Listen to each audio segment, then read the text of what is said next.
Forkast.News is your gateway to all things blockchain. We do the deep dive and the due diligence on the blockchain projects and platforms that matter, because we aim to be the most reliable source of intellectual discourse and insight that inform, educate, and bridge the gap between the blockchain industry and the mainstream.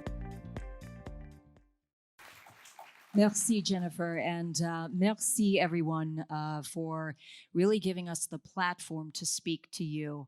And not really you, just those here in the audience. By you, we are talking about a global audience that are keen to understand blockchain technology, its applications. You may be doing projects right now, you may be in the technology space, you are likely looking for future guidance. I'm personally and professionally really thrilled to be here. So just a quick backstory, I am a former Bloomberg television anchor based in Hong Kong. So I'm used to this gang of people here on this stage. I will tell you that having founded Forkast.News, that the kind of professionalism that these folks provide here on this stage is really, really insightful, innovative. Some would argue needed, others would argue not.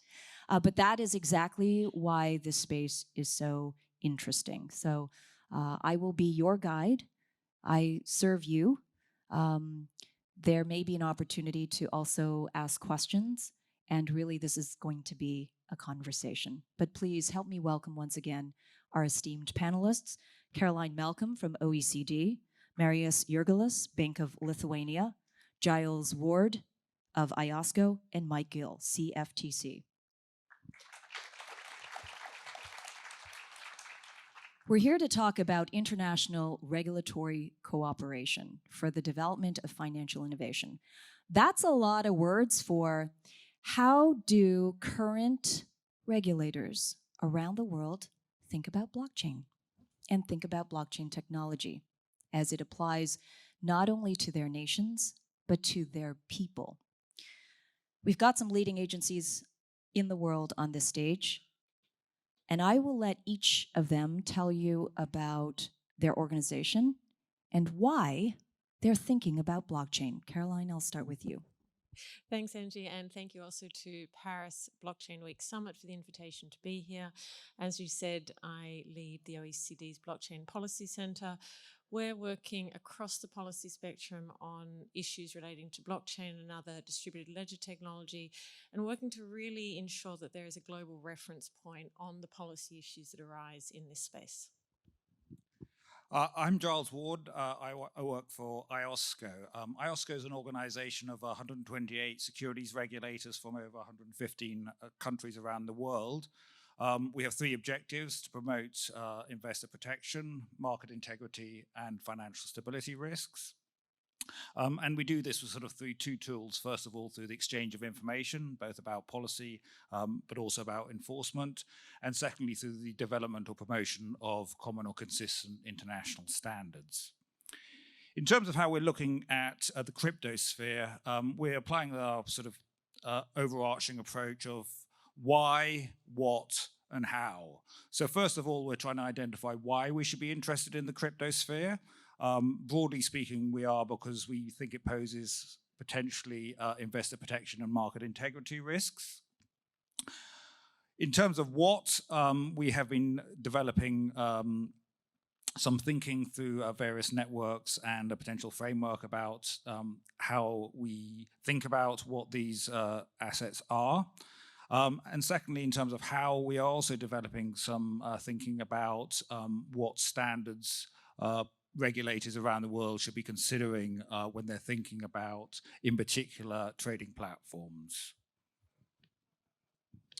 My name is Mike Gill. I serve as the Chief of Staff and Chief Operating Officer of the Commodity Futures Trading Commission in the United States.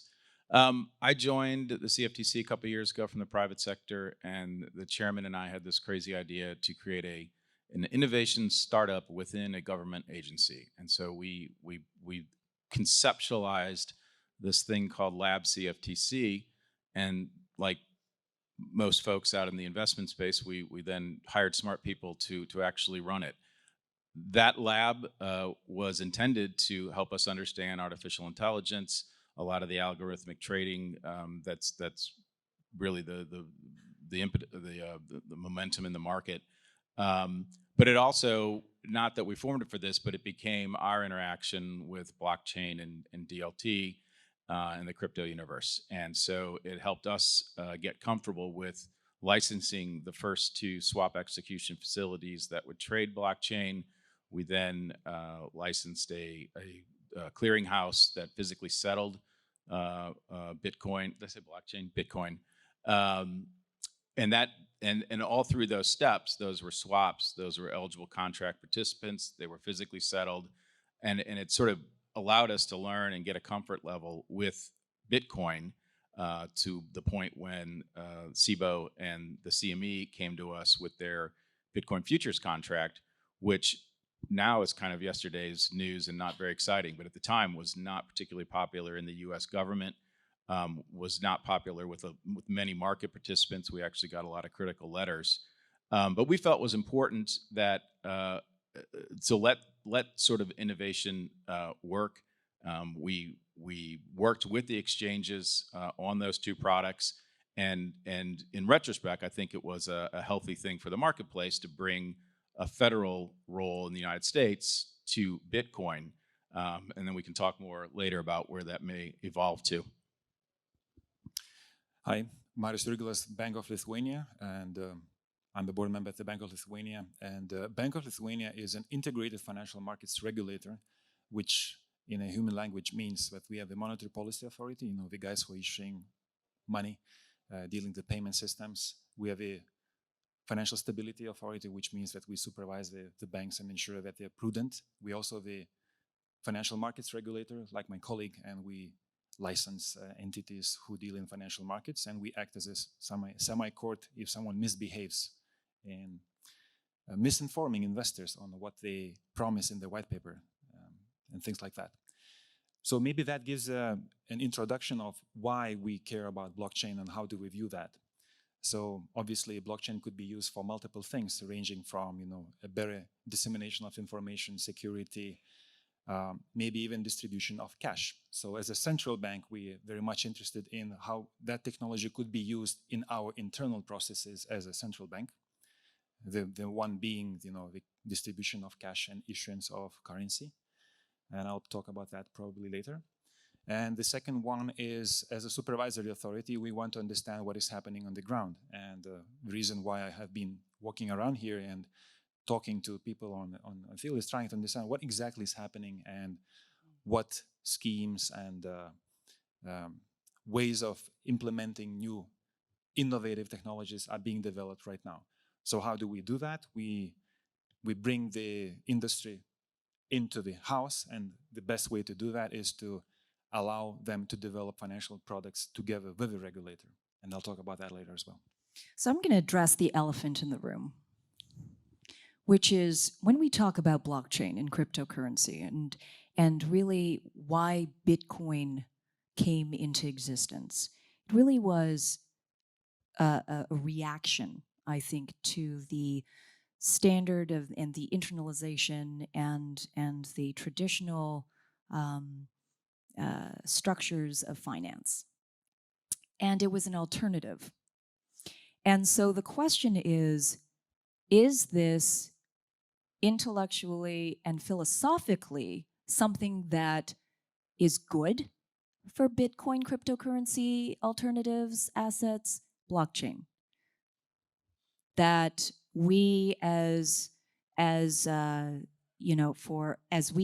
professionals on this stage, thinking about it from a regulatory point of view, is this something that we, and by we I mean you, should even be doing? You mean in terms of sort of giving our blessing to mainstreaming it with regulation? Being in this space. So since we've already have, I think it's a brilliant idea. No, I mean, that's the dilemma we faced in the fall of 2017 was, we've been working with the exchanges on whether or not, you know what, let me step back a second and put in the disclaimer. These are my views, not that of the agency or the commissioners, before I start telling you what I think and get my agency in trouble. you know, in the fall of 2017, there was a very large blockchain community. Bitcoin had been very popular for a couple of years. About every law firm on the earth suddenly had a blockchain practice, even though most of them didn't know what the law was or why they needed a practice. I was included in that. And in the U.S. government, you had sort of this is just the tulips, right? This is nothing. Why would we even want this to have any status? But through Lab CFTC and through sort of meeting with the various people in the community, and we sort of understood what made us feel comfortable with this was stepping out of our US dollar-centric world and thinking about other parts of the planet where the currency is not stable. We use the example, one of the market participants came in and talked about in Sierra Leone, if you want to go to the grocery store, you use the local currency. If you want to, pay, landscaping and such, like, you use the local currency. If you want to buy a car, you got to use dollars or euros. And so that's the type of person that would appreciate having a decentralized mechanism for payments. So Bitcoin didn't quite evolve into that, but that impressed upon us that this wasn't just the tulip mania, that there was something behind all this. And it wasn't our job to say this is good or bad. It was our job to look at it and say, could this be manipulated? Could this be used to defraud someone? And once we put our sort of metrics of how you handle derivatives regulation on top of the cash markets, and we did layer some extra, we can talk about that if we get into the future, but we did layer some extra requests. We couldn't force them to do it because it wasn't in the statute or our regs, but we requested the exchanges to put some additional safeguards in. But we felt this was, the US financial markets are large, complex, and successful because of innovation. So there's been over, I think we counted 12,000 different types of future contracts have been introduced on the exchanges since 2004. Most of them last not very long, they don't get any liquidity, and they go away. But people throw things up on the wall and see if it sticks. This was a leap because it wasn't popular with other parts of the government at the time, but we felt comfortable that we could manage the derivative aspect of it. I think there's also a different angle, which is that of industry. And I think what we're hearing is that there is a lot of demand for regulators to step into this space, because I think there's a realization that without providing regulatory certainty, the ability for these new types of this new type of asset class to really scale and access traditional investment markets is going to be extremely difficult. You're just simply not going to get the volume that you might otherwise get if you don't have certainty about what the regulators will do, because the regulators are clearly watching this space. And I think that also ties in with, I guess, the second part of your question, Angie, which is the genesis of this industry and the fact that you still have a lot of players in this industry who do have a sort of anti-establishment mindset. And I think that's why taking a multi-stakeholder approach to the development of the regulatory environment is actually really critical, because without that, and we know because of the nature of the technology itself, regulation alone is probably not going to cut it.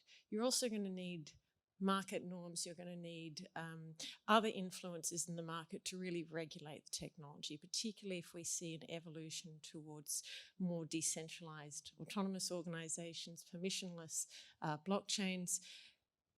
They will be able to move out of the regulatory framework. And so without having a common understanding about why some of those things that Mike talked about are important, they won't be integrated in that sort of non-traditional space as well. If I could come back to original question, why Bitcoin, why cryptocurrencies? And I'll talk about crypto assets later. Usually when you have people on the stage, they say, what kind of products are they selling? And we are selling a product here. Do you know what product do we sell? Anyone? It's called trust. As a regulator, as a standard setting body, as a monetary authority, we're selling trust. And if you trust us, there will not be any conference like this. So if something happened back then, in the epicenter of a financial crisis, some stories started brewing and people started throwing ideas around, but maybe we can do better. And that remains still to be seen. So my point is that if regulators, monetary authorities start selling the product better, if the trust is being restored, there won't be any need to talk about a distributed way of doing anything. Maybe we can, as regulators, do that job by ourselves. And now they're coming back to this point of crypto assets, right? So the point that cryptocurrencies can replace the currency being issued by the central bank is not being debated right now. Probably, at some point, probably in China, the guys who invented cash will invent a digital cash. They will roll it out somewhere in the corner of the country, and we will not even notice that for 10 years, and they'll say, we have been testing that for 10 years, and that will become the new standard. But in terms of crypto assets, that's a very interesting proposition, because it allows, in some places of the world where capital markets are not that well developed, like in the United States, where there is no venture capital community like in Silicon Valley, to attract risk-loving individuals in a proper way without pump and dump schemes and misinforming investors into productive yet very risky activity. And maybe that's what we should be cooperating on and implementing. Is there going to be one country or one organization that is going to lead the way? Because you said something that is very critical, Carolyn. It's that the fact that there is this search for guidance from the regulatory bodies, but what we are all experiencing is that the regulatory bodies, from states to federal to nationhoods to international organizations, are still trying to figure it out as well. Where is this evolving to or converging into? What is that? Where will we get to a place of standardization, or will we ever get there? Well, I mean, as you said, I think there's sort of two questions that you've put out there. First of all, the sort of demand for regulation, possibly from industry, and secondly, the ability of regulators to supply that regulatory certainty. I mean, in terms of the demand, as you say, at the outset, there's very little demand for regulation, but once people start becoming more established, they see that the benefits that can accrue through the establishment of trust and so forth. And secondly, they also understand the mutuality of a lot of regulation, that a lot of regulation applies to the critical gatekeeper or the critical central function. And there's a sort of mutuality, therefore, in terms of industry assuming that gatekeeper function. Now, from the regulatory perspective, I think it's always worth bearing in mind that there's perhaps sort of 4 stages of technological regulation that regulators typically need to go through: ignorance, arrogance, humility, utility. When a new product or a new technology pops on the scene, the first question regulators ask is, what the hell is this? They then obviously go out, start asking questions, and they tend to often then assume that they are the experts in this area simply because they know more about crypto than the insurance supervision department. So there's a third stage where it turns out that either, when they start pressing deeper, that the questions are actually more complex, or else what often happens is simply that the forecasts or trends that they made their assumptions on turn out not to be the case. And we then get to the humility stage. And finally, would like to say that at the end of the road, we have a utility stage where regulators understand roughly where we are with this thing and what can be done and what can't be done.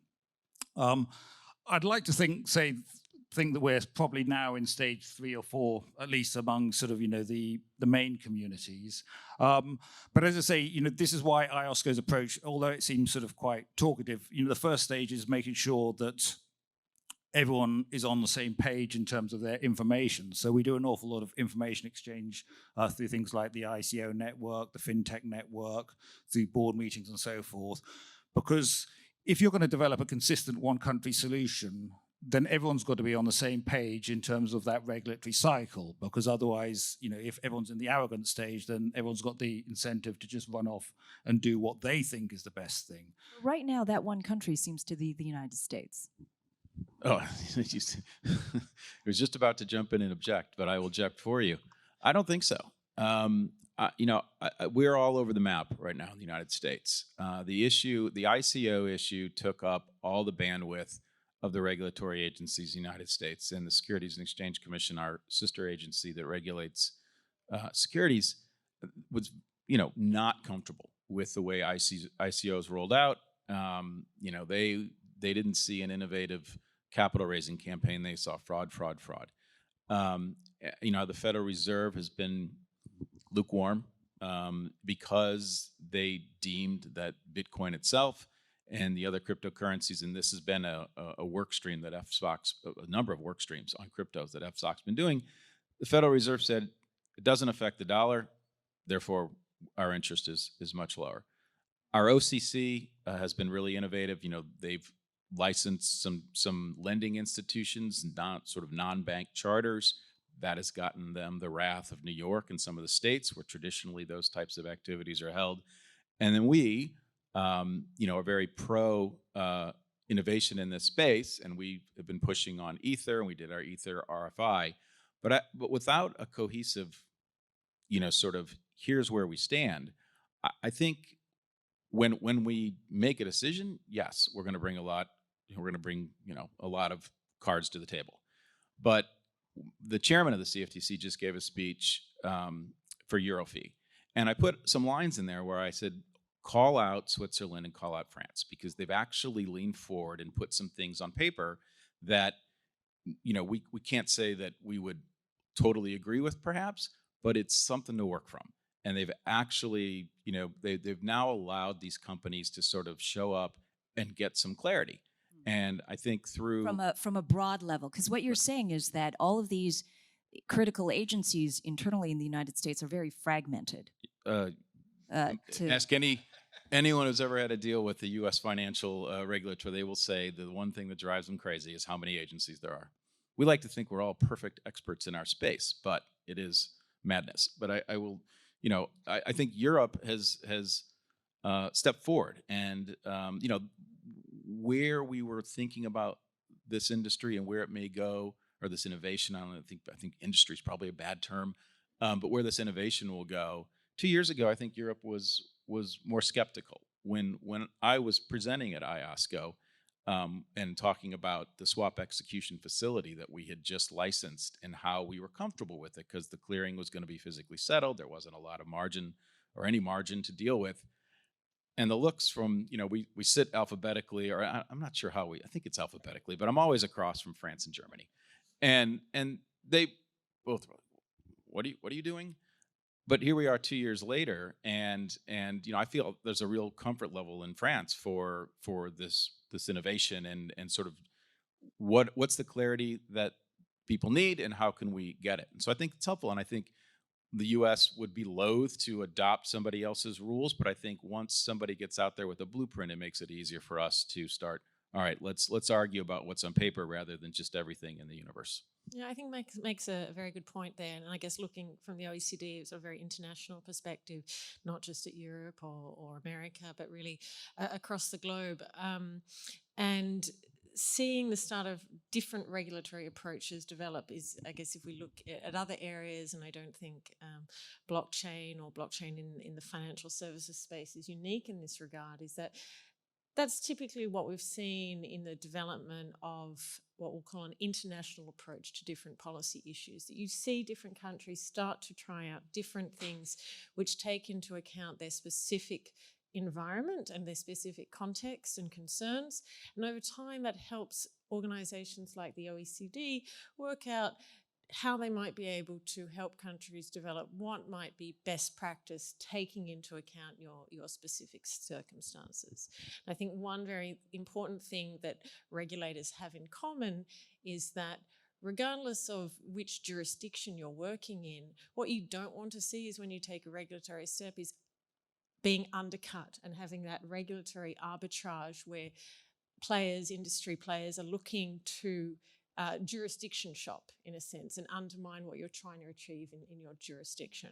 And I think that's where you start to see this interest in having a conversation between regulators to make sure that no matter which approach we've all decided to take for particular reasons, whether that develops into a harmonised approach over time, but at least that there is coherency between those approaches so you don't have that arbitrage. You'll always have that, I think. I mean, and to your point, Marius, is you know, being the central bank of Lithuania and being that monetary authority, you're providing really a product, as you said. It's not necessarily just about trust, which of course it is. It is also access to markets. And for Lithuania, it is an incredible access gateway to the EU, and also recently making headlines that Lithuania is seeking out Chinese fintech companies to work, partnership, and perhaps align with business interests and provide that kind of gateway and entree into a broader European market. So, you know, is this jurisdiction shopping? Is this kind of, you know, is this going to be unique in and of yourself, or is there consultation? Is there truly international cooperation here, in your view? Very deep question. So, Michael, you are worried with no reason. I think US is the global standard-setting body, specifically in this space, and more broadly speaking in financial infrastructure space, and that's what probably you want me to talk about. And the bigger elephant which is in the room, which I'm not sure I want to address, let's see how it goes, it's called geopolitics. You mentioned China. I'm sitting next to our strategic partners from a national security perspective. It's a very touchy subject. But once finance starts being used for that type of activity, then all of a sudden new initiatives arise. You know, if you start using SWIFT messaging for inclusion or exclusion of countries, Ripple comes about, and the other new ways of exchanging messages surpassing the watchful eye of the State Department emerges. Right? So I'm not saying this is good or bad. I'm just saying what is the driving force of some innovation. And there, we cannot escape this elephant in the room. We need to understand, which are the driving forces behind that process. And we need to balance the initiatives behind and make sure that regulators are not just making sure that the structures are bulletproof from a cybersecurity perspective, because you know what, the technology has been around for many years. If you really want to make it secure, there's a very easy way to do that. But the most important thing, and the title of the session is here called cooperation, regulatory cooperation, and it's very difficult to achieve because the cooperation is being led not by the regulators but by the higher level initiatives. Yeah, I mean, I think the quick two questions that you asked are sort of quite highly related. I mean, first, in relation to the sort of one country issue, I mean, we've done over the years an awful lot of work on regulatory fragmentation. And I remember when the chair of our board published the last cross-border task force report, he identified the main impediment to achieving consistency as being pre-existing standards. Now, obviously, in this technological area, it's very much a greenfield piece of regulation, and so there's perhaps less excuse for jurisdictions to just for their own idiosyncratic reasons adopt different approaches. And so you would have thought that in this area that if someone does come out with an approach that makes sense and is transferable to other jurisdictions, that the sensible approach would be to do it that way. And that's actually related to this shopping issue. I mean, prima facie, you'd say that regulators tend to be against jurisdiction shopping in the pejorative word, but we're in Paris, so how can we be against shopping? But secondly, you know, our experience from our committees is that shopping is actually quite a useful exercise, because a lot of people go out, they're looking to set up their businesses, they have to do a presentation in different countries or approach the regulator. To do that, they often have to hire a law firm. And you know, some of the experience we get is they get quite tired if every single time they've got to hire a different law firm, do their pitch in a completely different way, redefine what they're actually doing. And so that process actually creates, as you've explained, the interaction between the regulatory authorities and industry, but also an understanding that, you know, at least on the basics, if we have a common terms or common standards, it makes it easier to go out shopping. Can I comment on this? It's not that it's the driving force is the regulatory shopping, which is, you know, driving the response from regulators or regulatory arbitrage. I truly believe that different regulators have different circumstances that they're trying to address. You know, if in Germany they are solving the issue of the excess capacity of the banking industry and, you know, the consolidation of that capacity, in some other corners of Europe, we have the lack of competition and market entry. I'm speaking of myself, right? If our US colleagues, you know, they're worried about the global financial system, which, you know, predominantly is based on US dollars being used for bad purposes, and that's a very legitimate reason, they have that objective at the top of their mind. And different regulatory objectives result, as you can say, in different frameworks, but, you know, we have ways in economics to maximize a function based on multiple objectives. And maybe that's what we in supranational forums should be talking about, and that's what we are talking about, you know, how to achieve multiple objectives with a limited amount of cost to the industry. And that ultimately is why I really applaud each and every one of you for spending time with all of us and really engaging so thoughtfully, candidly. And we know how busy all of you truly are. So to know that these conversations continue, not only just on this stage, but also with the guidance of many of those in the audience, because this is a global conversation that is still evolving from the regulatory side and from the innovative side. But I think that, you know, when folks like you are also thinking innovatively, I think we are all in good hands together. So please, a round of applause for our panelists. And thank you, everybody.